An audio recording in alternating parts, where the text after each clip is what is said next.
Hello and welcome to the World Leader Leaderboard, the podcast where we rank world leaders. I'm Ben and I'm joined today by Nadia. Hello. And Zach. Hello. How are you hello. both doing? Oh, sorry, I didn't mean to interrupt. No, very not at all. well. Yes, Very great. Good. Yeah.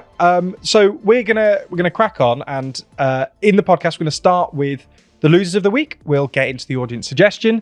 We'll get into the winners of the week, and then we'll end, as always, with the mechanism. It's worth remembering we're not doing the mini game this week. Jack has killed that. That's not coming back. So yes, good to get a little snipe in him Yeah. his way. Yeah. Evil Jack has killed the fun. Well, it's more just, I know there was some pushback on that, but just to remind people that that's not happening. Okay. So we will get straight into it, and we're starting this week with the losers of the week. So Zach, who's your loser of the week? My loser of the week is Iran's supreme leader, Ayatollah Ali Khamenei. I think there are a million reasons why you can put Khamenei down at the moment. I mean, the most obvious one is that we're only sort of just coming out of the protests that we saw at the beginning of Jan or late December, moving into the beginning of Jan. And I think the reports coming out suggesting that something like between 20 and 30,000 Iranians were killed over the course of a couple of days. I mean, that is a state on its last. I mean, that is a state that has completely exhausted whatever social contract there might have once been, right? Like, you can't see that state surviving or in any recognizable form after that. I don't really know what succeeds it, but like, it just does look like it's on its last legs. But I think there's two more acute things right now that are proving problematic for the Supreme Leader and his cronies. And I think the first is economic. I think it's worth reminding people that the proximate cause of those protests that we saw last week, which did morph out into wider anti-regime protests, but it was currency issues, right? It was the fact that the rial had been devalued and it hit an all-time low of 1.4 million to the dollar. Like, I think it's hard to overstate quite how severe a devaluation that is, right? It's when they first, under the Rouhani, who was the president before this one, or the one before actually, Raisi anyway, tried to basically fix the exchange rate. He tried to fix it at 42,000 rial to the dollar. 6-7 years on, it's down to 1.4 million. And it's just proved catastrophic for the Iranian economy. But anyway, that has continued to decline. And for reasons we actually articulate in a video that's coming out today on TLDR Global, that's really, really terrible news, because you have to understand about the original devaluation was in some sense intentional. It was the central bank basically saying, look, we're going to allow one big devaluation and then just stop there, right? And that was sort of the plan. And the fact that it's continued suggests that basically the central bank just doesn't have the firepower, the monetary firepower to protect currency anymore. And it's just headed in one direction. So I think that's pretty terrible news for him. I think there are echoes of what happened in late December. So the first protest kicked off in Tehran's Grand Bazaar on Tuesday. We didn't actually mention this in the video, but I think it is, I mean, history is really rhyming here. On Tuesday, the same merchants from Tehran's Grand Bazaar said that they want to organize fresh protests. Nominally about memorial for the dead, but also in part motivated by renewed anxieties about currency issues. I think that's the first thing, is that the Iranian economy really is in free fall, or it looks like it's the beginning of a doom loop that could put it into free fall eventually. And then the other thing is the fact that the Americans, Trump is amassing, in his words, an armada off the coast of Iran and trying to pressure the regime into making a deal. I think that's not necessarily in and of itself a bad thing, right? Like, I think you can see how that might, from the regime's perspective, actually be a good thing in certain ways, right? The fact that the Americans are being so sort of like rally around the flag, overbearing, yeah. But I think what you see is that Trump, and you're reading between the lines here, this is all off sort of reporting, but Trump is demanding that the regime, he clearly feels he has the upper hand, right? You can see this obviously from his True Social post. He thinks this is a regime on its last legs. It doesn't have any public support anymore. It must be desperate to make a deal. And he's apparently demanding some very substantial concessions. So the reason the deal fell apart last time is because of the enrichment issue.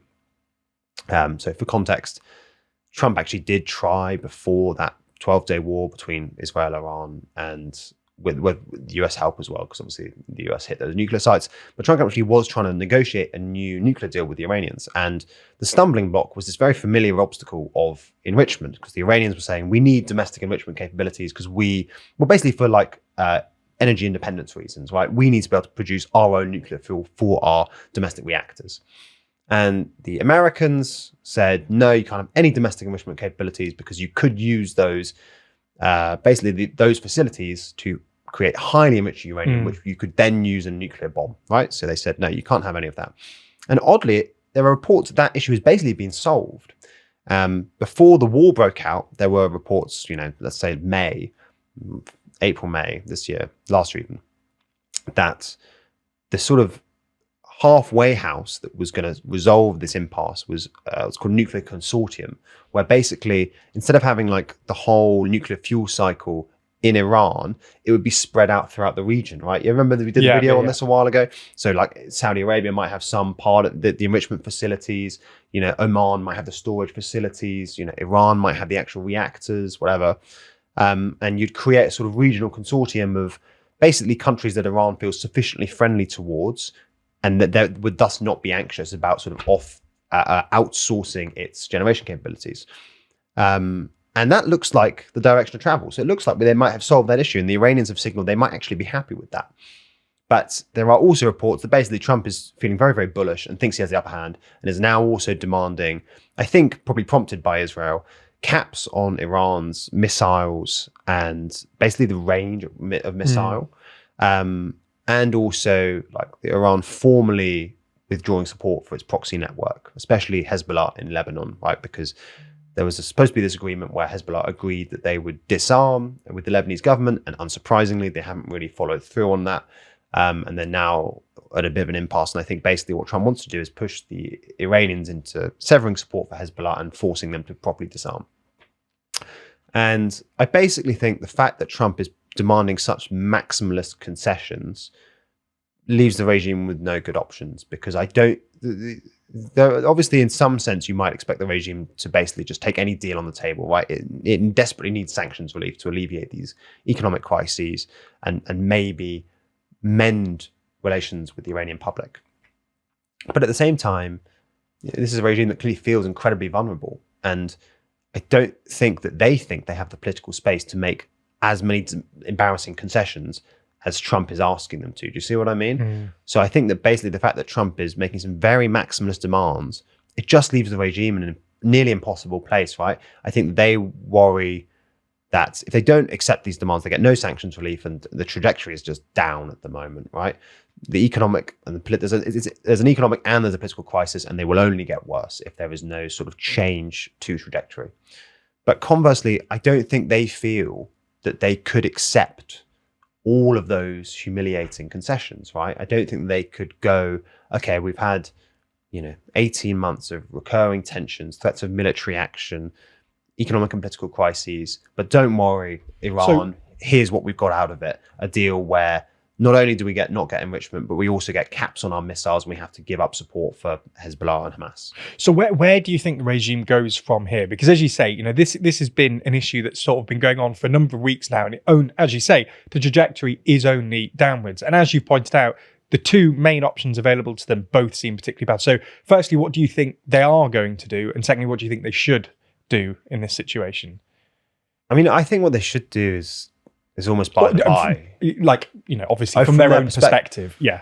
Well, I'm just going to answer what I think they will do. I think this topic is genuinely incredibly depressing, because I think that there are no good options. And I think this speaks to a wider misconception in American foreign policy circles, or at least, parts of them, the very sort of like public facing parts of them, was that this idea that you could ever achieve a smooth regime change in Iran, it was always a fantasy, Reza Pahlavi is the son of the last Shah.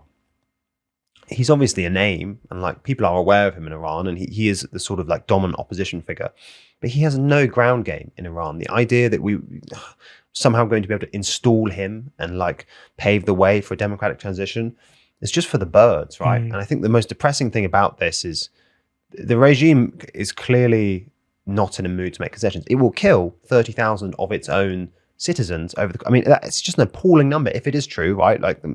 Even if it's 20,000, it's an appalling number. And it will do that to hold on to power. So I think that you cannot see that regime giving up power. I mean, willingly is the wrong word, but like peacefully at all, right? And that means I think you end up with some very, the range of possible outcomes is narrowed in a very miserable fashion, right? It's either continued repression from the regime, right? Desperately trying to cling on to power and kill as many people as it needs to get there. Or alternatively, there is some sort of, they are sort of somehow forced out, presumably by some sort of internal disagreement. There will have to be infighting within the regime or within the state to get them out. But then the question is who succeeds them. And I think you have two really there are only really two options to my mind. The first, I think the most obvious one is basically someone from the IRGC, so the Iranian Revolutionary Guard Corps, or some other more militant part of the state, right? Like that is often what happens in these sorts of, when the sort of like political establishment crumbles, the natural successor is normally the military in these sort of like autocratic regimes.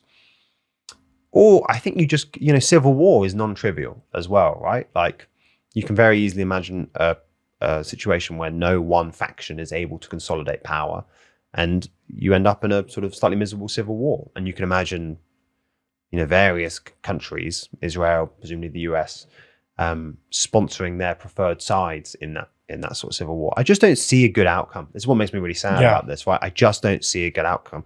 The best outcome that I was sort of, I think, and I don't think this is a biased thing to say, like, I just do think the best outcome, at least from an ordinary Iranian's perspective, I think, but I thought, but anyway, an acceptable outcome I thought that was available not too long ago was that Trump would basically push the regime into a deal whereby they basically agreed to that consortium idea in exchange for sanctions relief, right? Yeah.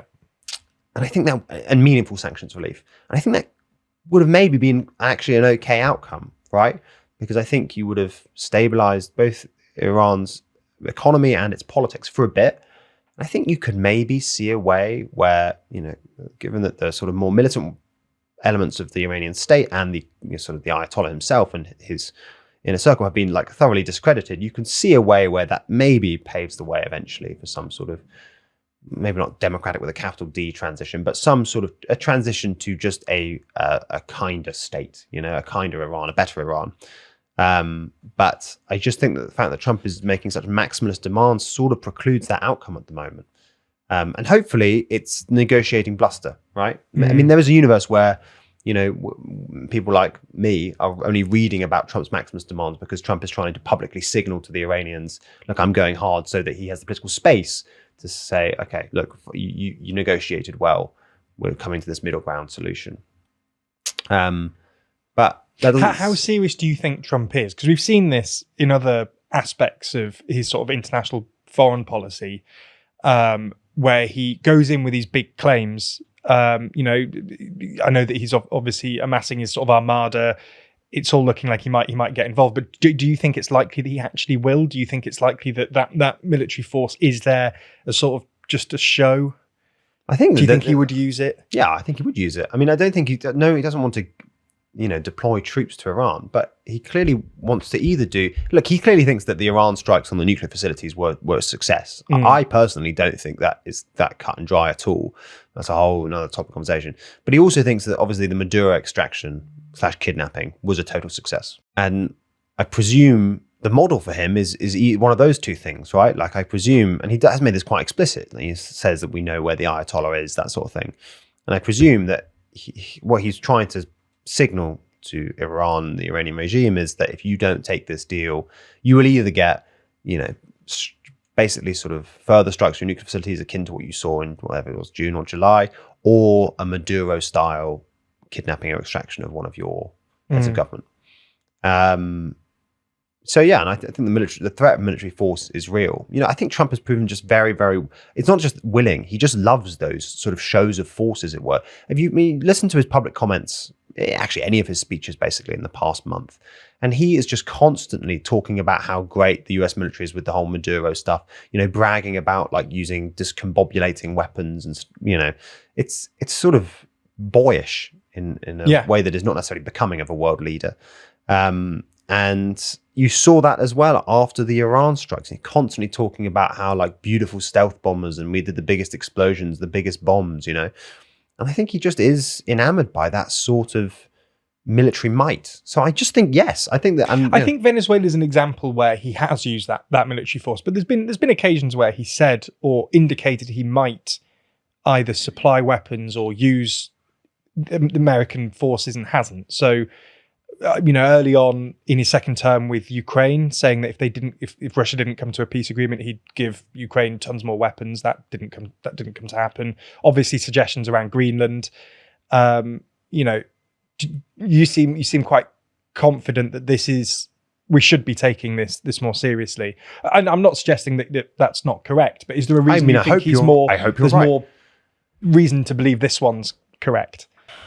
Well, I think that the Greenland one, I think, is obviously a sort of case in its own. Yeah, and that's it's an ally, and I understand. We're quite a lovely little war within NATO, but the Ukraine one, you're not wrong. I think it's worth noting those comments about giving Ukraine loads of weapons, made, by the way, in an interview way back in 2023. Yeah, that was one comment sort of offhand comment in an interview. We made a lot out of it as well because I sort of thought that might be sort of signaling the direction of travel. But it was, made in amongst a whole lot of other comments, basically saying I love Putin. Well, not that much, you know what I mean? But basically saying that sort of indulging in a both sidism about the Ukraine war. So I think that actually we shouldn't make too much out of his failure to follow through on that particular comment. But I do think nonetheless, it is true that like when there are high costs to intervention or potentially high costs, Trump does seem to like chicken out a little bit. But I think he probably feels after the 12-day war with Iran that actually the risks of let's say American troops incurring some sort of harm is actually quite low. Yeah. Because I think the 12-day war with Iran, I mean, lots of people have different reads on this, but like, I think the most popular take is that basically Iran's air defense systems didn't really work and its sort of retaliatory missile strikes on Israel weren't wholly successful either. Basically, Iran's missiles and its missile defense infrastructure underperformed expectations. So I think he's probably looking at that and thinking, I could get away with this. I got away with it last time. Why don't I get away with it again? So I do think there was a real risk of military action, to be honest. I hope that negotiations, this betrays my pro-JCPOA biases, but I do hope negotiations work out. Yeah. I think that would be better than a war. Okay. Well, we will... Sorry, that was a lot. No. The one other it sounds too miserable. The one other tiny silver lining is that the regional players do seem to be stepping up. Turkey, Saudi Arabia, other Gulf states. And I think they have more sway with Trump. There's been quite a lot of reporting recently, by the way, that they have basically stopped the Americans from carrying out strikes. And I think it's also worth noting that they currently have better relations with Iran than they once did, especially the Saudis. And you can imagine a world where that just does make the odds of a negotiated outcome better. So that's a silver lining. Yeah. Nice. Okay. Can I add something as well? Yes. Yeah. I think just on that note as well, that, and what Zach was saying about the kind of maximalist aims that Trump and his negotiation team are kind of pushing in Iran. Like, I think I don't know, in my opinion, I think we slightly forget that, of course, the regime is currently, has maximalist control over the entire state and everything, but there is a kind of reformist bloc within Iran. There was a reformist president elected, not last year, but I think the year before. And there is a kind of like sense that this, the crown prince who lives in a completely different country to Iran and nobody really knows about him, that he isn't really the face of the opposition.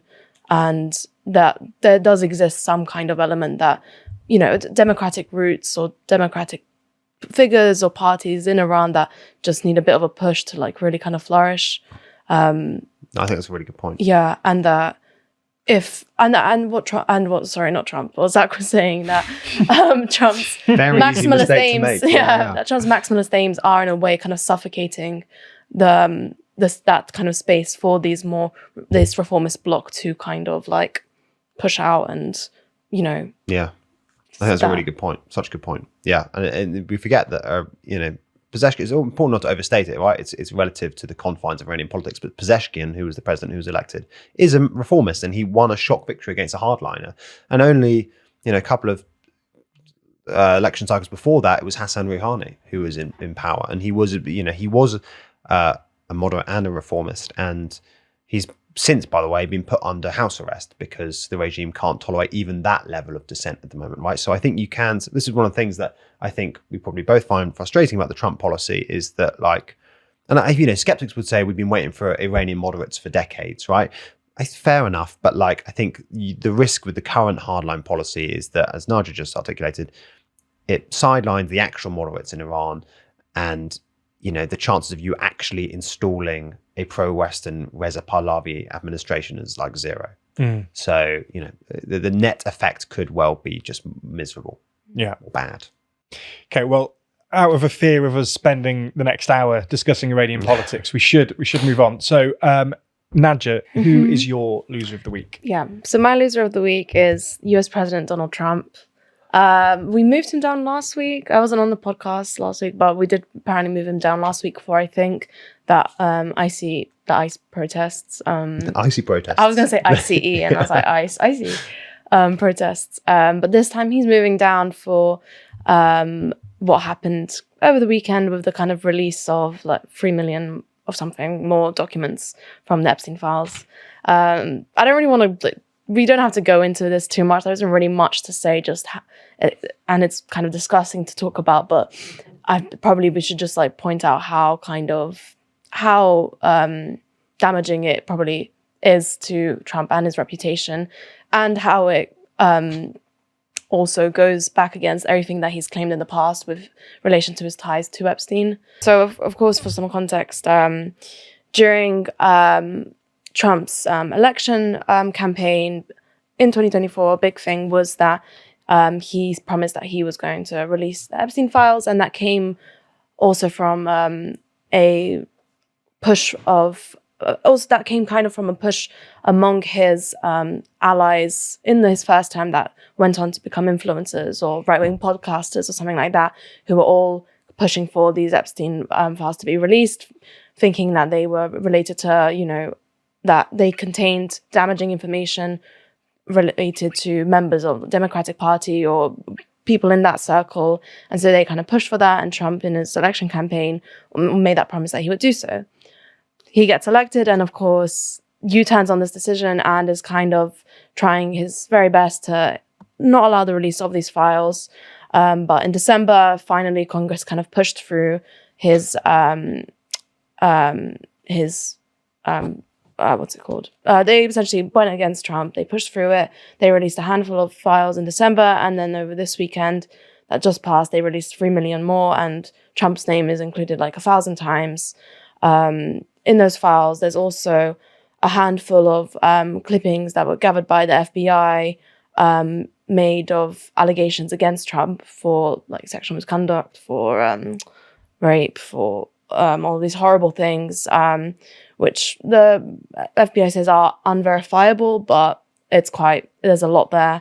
It's not good vibes. It's not good vibes. And there's also the fact that in these new released files, there's evidence that completely goes against his previous claims that he's barely knew Epstein and never visited his island or never visited on his plane, because in the files it obviously showed otherwise. That was in fact true. He did know him and was on his plane, and all of those things. So I don't think there's much to say on this. Obviously the backlash has been crazy online, and a lot of like the kind of many of his allies have sort of stayed silenced on the issue, even though they were the ones that were kind of pushing for these files to be released for years and years and years. And then you've got a lot of, all kinds of political commentary on it. And I don't know if there is much to say about it, just really to say how bad it does look for him. And So my question about this is that we've in the last year, we've had a number of sort of releases of these files, and each time there seems to obviously be backlash, and then Trump tries to distract with something else. Yeah. How significant is this particular release? Like, I know I've seen a lot more backlash to this, but firstly, like, how significant is this? And secondly, does this actually is there any mechanism for this to actually change anything? Because until presumably the midterms, is there anything that can actually be done? Well, I think how significant this release is. I think the previous one was quite significant in the fact that his advisor, Steve Bannon, was kind of seen in a lot of these photos, and that was kind of a big thing to see how actually involved Epstein was in Trump's political circle. But I think this one is probably a lot more significant because it involves direct allegations made against Trump in the form of those FBI clippings. In terms of your question of if anything can be done about this before the midterms, I mean, there's impeachment and there's things like that, but that doesn't really do anything. Also, impeachment has become a joke. I think there's so many things Trump, so many things he said that could result in impeachment in one way or another. But fair point. I don't know. Maybe it's that because he's been impeached twice and then remained president both times. Yeah, so it's like, what does it do? I think that I think this one is. It's like I think the first thing to say, by the way, is that they still haven't released quote unquote all the files. No. Oh, yeah. Right, and that obviously there are these massive redactions, and there's a lot of suspicion that they were politically motivated. You know, what was redacted and all that sort of thing. I think that, like, I don't know how. I mean, to my knowledge, there's not that much specifically in there about Trump this time, and I think that's sort of unsurprising given they've redacted a whole load of stuff. Well, apparently his name is in it more than Harry Potter's name in all 7 books. Like, it's like a ridiculous number. You come up with these like nice, like, you know what I mean, like little bits of. It's quite kind of hard to know. You know what I mean? What that actually means, right? Like, it's difficult to know the context in which I'm not they're defending Trump. Yes, I was going to say. The point I think is more. I think the point that's more salient here is that this particular dump of files has made the whole like Epstein thing look just even nastier than we already knew it was. Right? It just looks so horrible, and the fact that Trump is even sort of mildly, as he might say, but in fact, just his association with it. It just makes him look. It becomes even more politically damaging just by virtue of the fact that the Epstein saga looks even nastier than it already was. Even if Trump isn't more associated with it necessarily, it's just the fact that like he's now associated with something that's extra disgusting.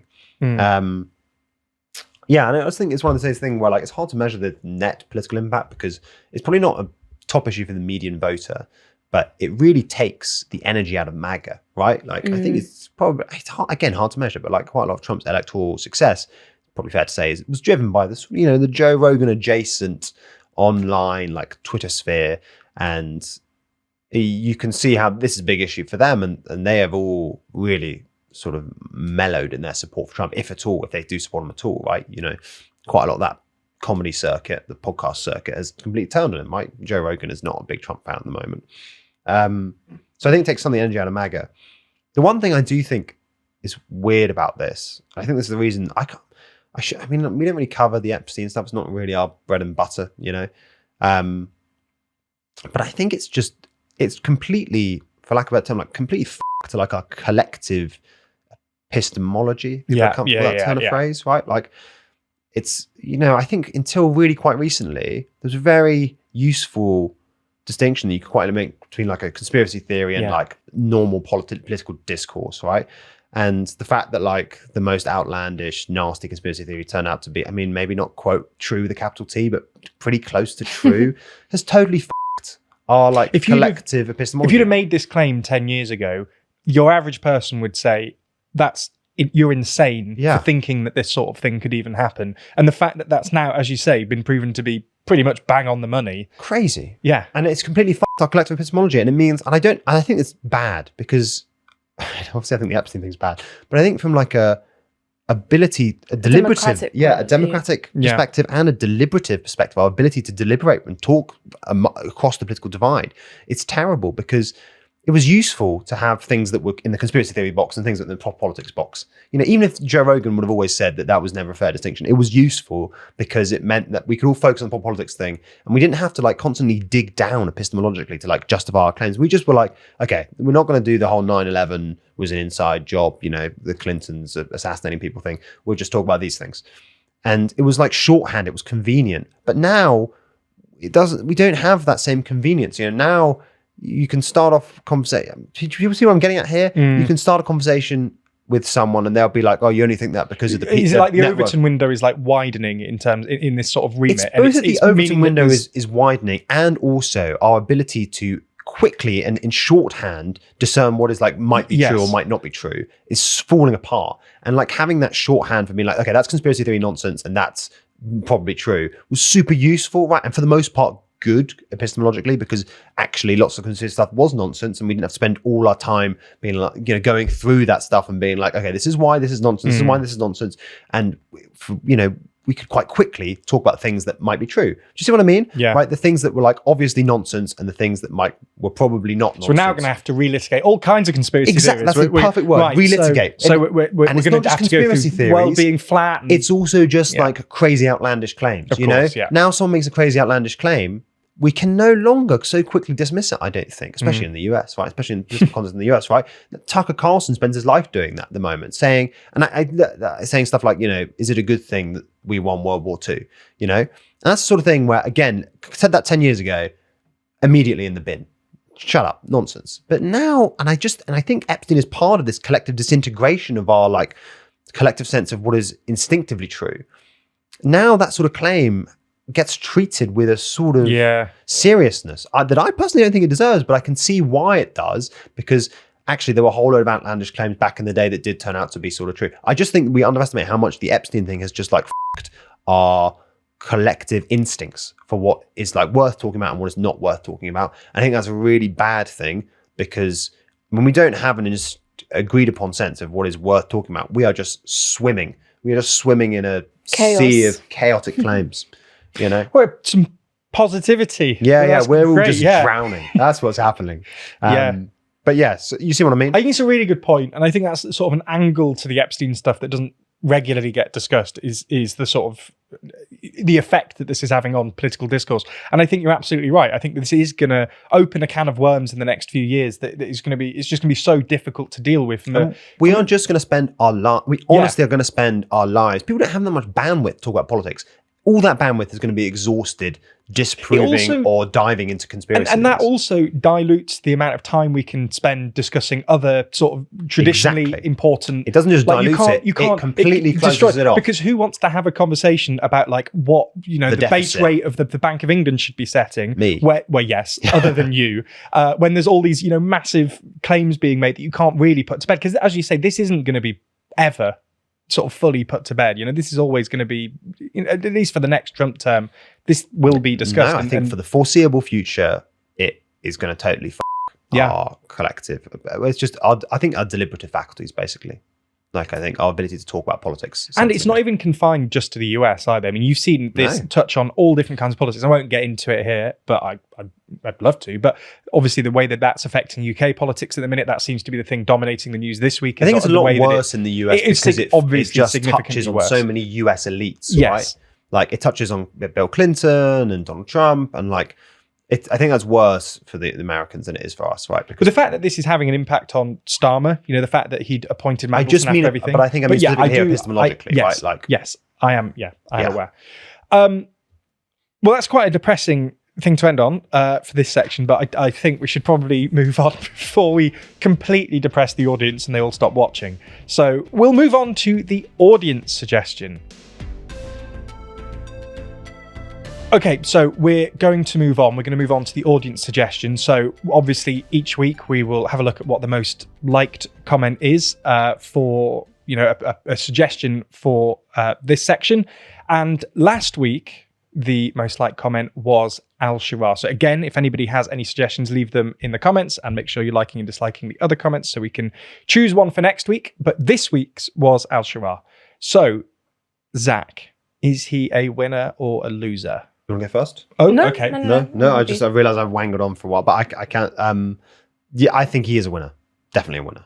Yeah. He is a winner for probably, I'm going to go 2 reasons. The first, the most obvious one, is the integration of the SDF into the Syrian National Forces, and functionally the disintegration of the Kurdish state in the Syria's northeast. So I think the context, Syria was essentially split into 2 states. There was most of the population centers on the western coast and going down to Damascus. And that was, after the fall of Assad, basically controlled by Al-Sharaa. But then on the other side of basically the Euphrates River, there was a sort of Kurdish country called Rojava, known as Rojava. They had been negotiating how to sort of combine those 2 territories since March. The Kurds were basically demanding more autonomy. Al-Sharaa was saying basically the Syrian state cannot cope with that degree of devolution, right? It's just too fragile. This broke out into a bit of a conflict in Aleppo a couple of weeks ago, which sort of ended up spiraling out into a wider battle between the Kurdish forces, the SDF, and the al-Sharaz forces. And basically, the TLDR is that al-Sharaz forces won. And it's, I think, one of the interesting things, by the way, and I might get a bit of pushback on this, but I do think this is the right read, is that quite a lot of left-wingers would tout Rojava as sort of like, not idyllic, but like this very impressive, pluralistic state, right? You know, this sort of state that was built from the ground up and includes a whole load of like minorities and respect for minority rights and that sort of thing. And the Kurds themselves would always insist, you know, this is, sure, Kurds are majority and the Kurdish forces are the military in this region, but it is a pluralistic democratic state. And I think the fact that the local populations seem to have very, very quickly turned on the Kurds suggests that it probably wasn't as pluralistic as sometimes made out, right? And that those minorities, as it were, who probably, you know, might be majorities in wider Syria, were not actually that happy being under Kurdish rule.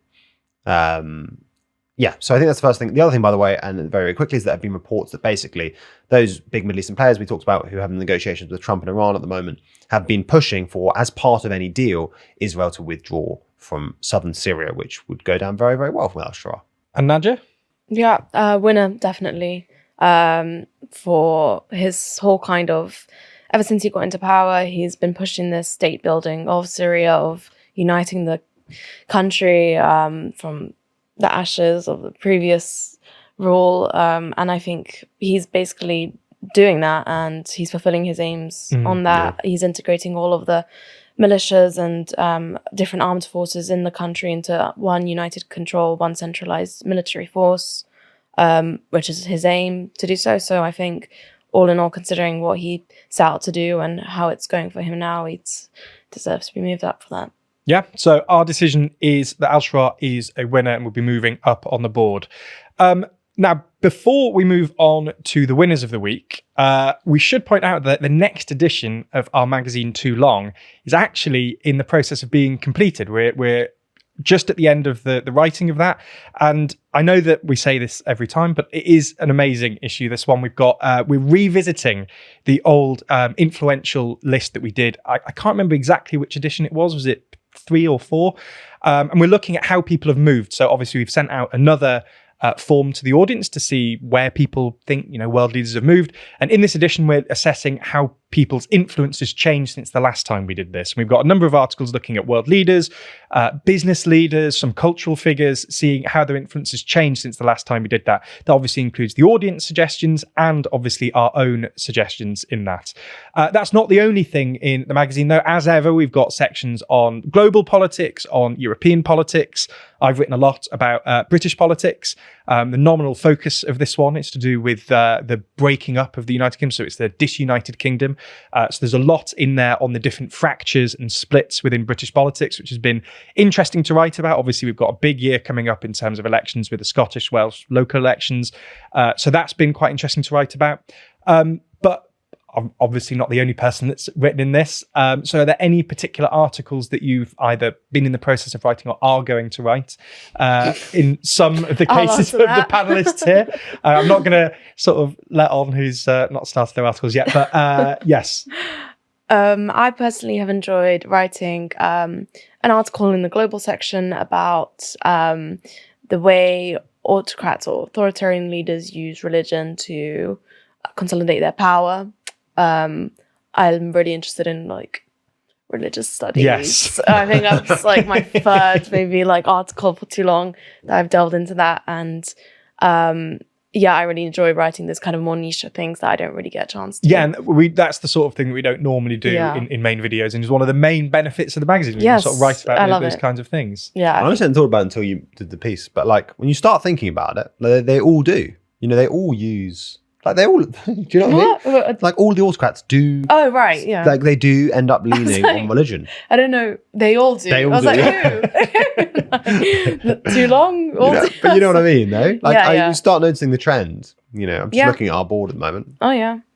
We've got MAGA and his evangelicalism for Trump and Modi's Hindu nationalism, Erdogan's kind of dismantling of the secular Turkish state. Erdogan is a very good example. Yeah. I mean, even Putin. Well, that's the big one. That's my Don't last necessarily big want one. to, yeah, we'd be wary of folding Modi into the autocrat. Really? Oh, sorry. No, I don't. No, Sorry, I retract that. Yeah. No, I'm just saying. I don't think he necessarily falls in the Putin box. Sorry. Yeah. No, okay. I'm just saying. I don't want to. I'm trying to avoid any. Well, it does. blowback. It does sound after your sort of brief review of the board that it seems like a very valid article to read. But as we say, obviously that is included in the new magazine. We've got articles on all kinds of politics from around the world, including our influence list. If you are interested in that, if you use code SPRING26 and you subscribe to the magazine, you can get £3 off your first issue. So that's code SPRING26. You can find it on toolong.news. So if you use that code to get £3 off your first issue. Okay, so we'll move on to the winners of the week. So hopefully it'll be a little bit less depressing than the conversation's been so far. Well, that was a miserable first half. Particularly Yeah. miserable. So we'll try and bring the Iran vibes stuff back is up. so sad. Anyway, Of course, go on. yeah. There's not really a positive spin we could have put on it. Okay, so Zach, who is your winner of the week? My winner of the week is, and we just mentioned him, Yeah. Indian Prime Minister Narendra Modi, who, please, Narendra, not an autocrat. No. But the... Trying to get his good books. Yeah, he definitely watches. Please let me in still. He is a winner. I mean, the most acute thing is that in the past couple of days, he signed a deal with the US that brought down the tariff rate on basically Indian exports to the US from 50% to 18%, which is basically on a par with all the other countries that have done deals with Trump. That rate went up to 50% back in August because Trump was complaining about India buying Russian oil. I made this point so many times, but I think this is, I mean, if you were Modi, you would be so frustrated by this because, as I've said again millions of times, the whole point, the way the sanctions regime was set up by the Biden administration was so that India could continue to buy Russian oil and then refine it and sell it on, right? Because the Biden administration was very conscious that it didn't want to basically, India relies heavily on oil imports, didn't want to basically impoverish India and wanted to keep India on side in that sort of like wider, let's just, the way the Biden administration saw it was a sort of battle between America and China. And India is obviously a key sort of like, swing vote in that, right? So anyway, as part of this deal, the way Trump's Truth Social post framed it is that basically India's going to get this lower tariff rate and it's going to do two things: not buy Russian oil and invest $500 billion in the US. Classic. He loves 500 billion. Do you remember? Japan is 550 billion. The Europeans, 500 billion. I think, you might think, oh, that sounds like a pretty rough deal for India, but I think Modi has played a bit of a blinder here because neither of those things are going to happen. And the 500 billion is never going to happen because obviously it's not going to happen. Same reason the European one's never going to happen, right? Like you just give Trump a big number, gets a big Truth Social post, and then we forget about it, The European one, the European Union could never even legally make good on that promise, right? It just said it and that was apparently enough. You see what's happening with Japan at the moment. Japan is the one where it's actually come closest to actually spending that money. They've set up a whole sort of like committee and a council, but none of the money's, and they've come up with basically a profit sharing structure, which is egregious, right? I think that the Americans get more than 50% of it. I think it's 90-10 part once the Japanese have made back their money on their investment. But one of the issues with that committee is that all things have to be signed off by Trump. And this, Trump is a busy guy with a very short attention span, so he's not signed anything off yet. And also the Japanese clearly are just, the part of the deal is that Japan has to propose investments to Trump and then he looks at them. And they're clearly just saying, we'll do our due diligence and it'll take us a while. And nothing's happened. So basically, Modi has promised something that he's never going to have to follow through on that. And then on the Russian oil thing, it's telling that afterwards, after Trump's Truth Social post, there was a sort of basically a press conference with some Indian officials and Modi domestically in India. And they very clearly signaled that that was not part of the deal and that maybe there was some sort of verbal commitment made by Modi, but it's not signed off and they are going to continue buying Russian oil. So I think that basically Modi has played a bit of a blinder there, right? He's got the tariff rate down from 50% to 18%, until at least very recently. America was India's largest export market, right? So that's good news for Indian businesses. And he's done that by making promises that I frankly don't think he'll have to keep. Is this the way that we all have to deal with Trump now? Is just keep promising him 500 billion in investment, I know.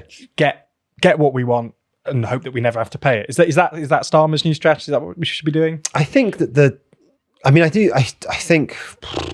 think cuts both ways. I think this is a wider discussion about the best strategy towards Trump, but I think that and some people think you should appease him, some people think you should go hard, and that because appeasing him normally means he comes back for more later. I think Japan sort of is seeing that because they did give him a very, very good deal, and there's quite a lot of evidence the Americans are coming back, not specifically about that deal, but about the yen and demanding that they get stronger yen.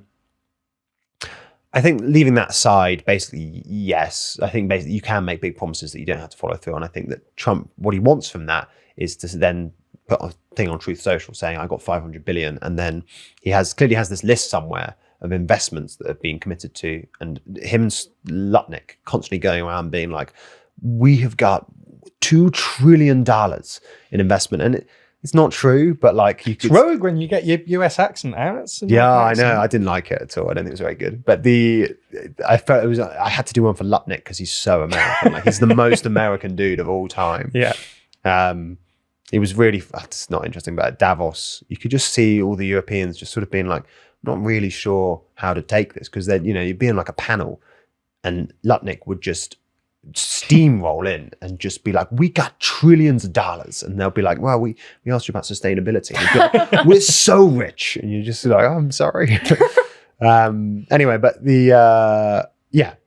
I think that's Modi's a winner for that reason. I would also say I think it is worth noting that the Indian economy has performed very, very well in the past couple of years and has sort of seen 7-8% annual GDP growth.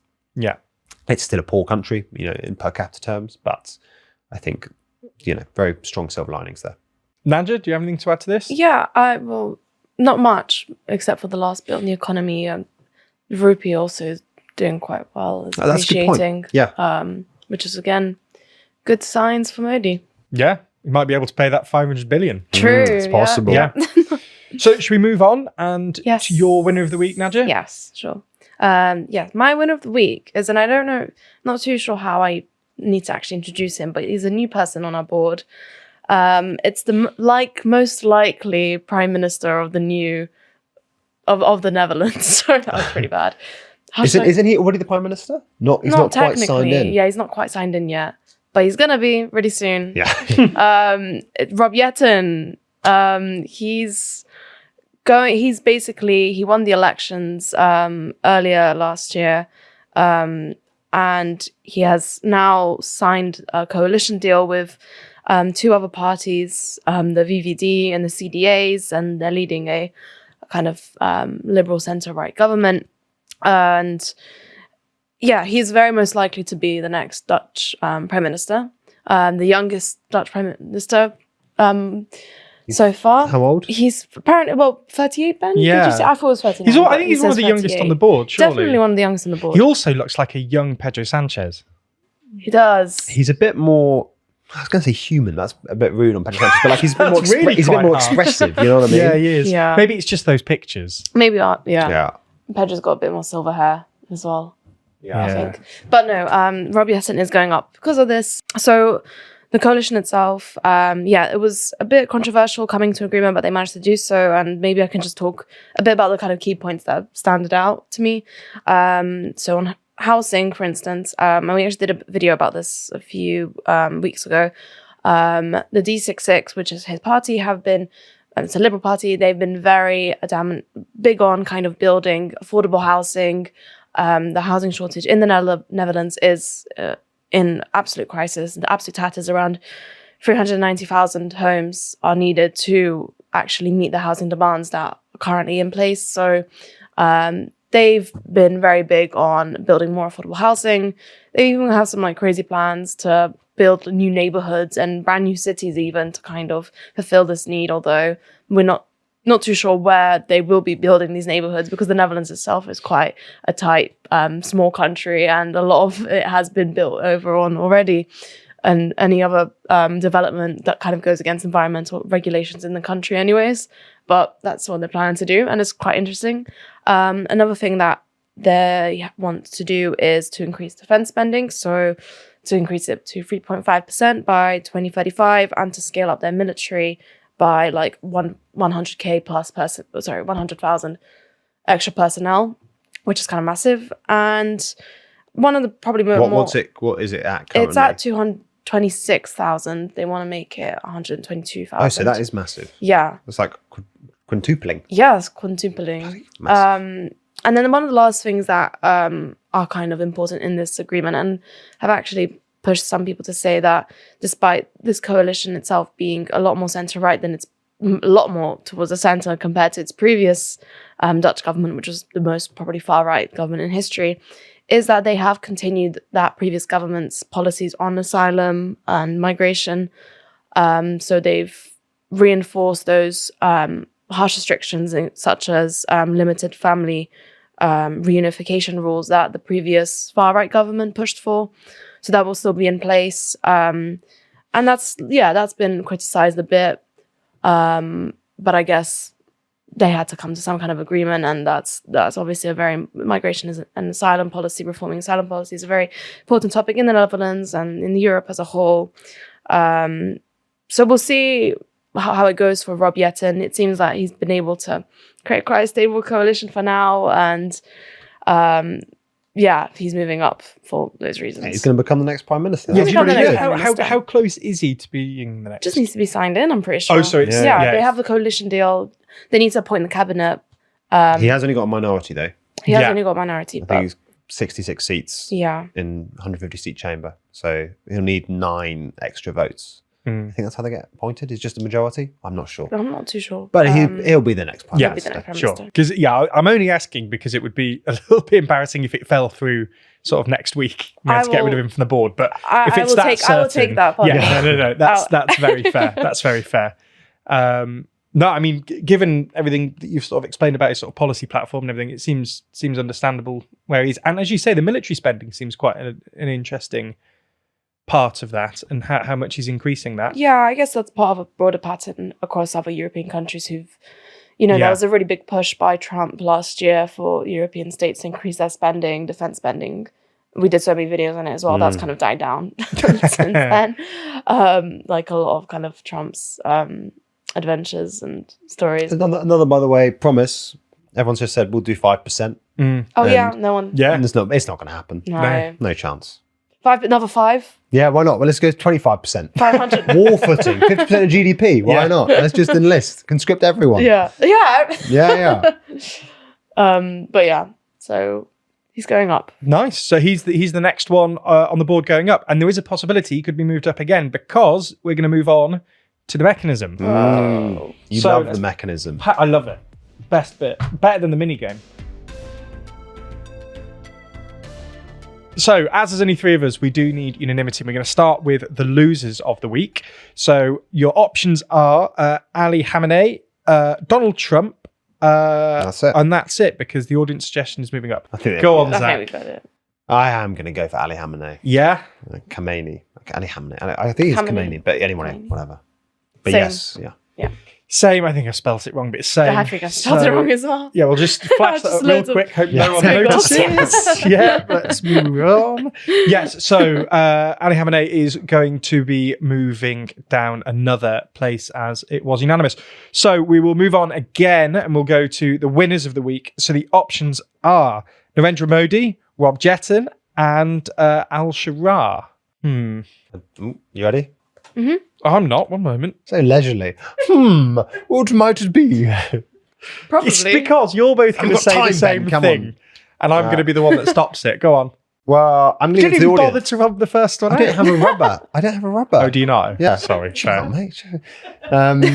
I have Al-Sharaa. It's the reason I took long is because I actually bothered rubbing the first one out. Go on. I'm going to give it to the audience, I think. Yeah. I think it's the Kurds thing, but that's not actually that this week. But I do think the fact that the other regional players are pushing to get Israel out of southern Syria is also great news, especially for that project of consolidation that Naja was describing back in that segment. Yeah, Al-Sharaa. For those reasons. And yeah.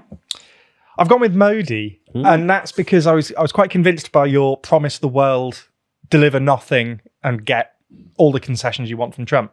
I just think that's it's a good thing to have figured out. Yeah, It's true. So, so unfortunately, I've ruined that one there. Yeah. So there won't be a unanimous. There wasn't a unanimous decision. So there won't be another move. But that does mean that we do have an ultimate loser of the week, no ultimate winner. So that at least we got something. Yeah. Yes. But anyway, that is the end of the podcast. So thank you both for joining and thank you for tuning in. We'll be back again next week. And remember to leave any suggestions for who you think should be moving up or down in the comments below. And we'll be here again next week.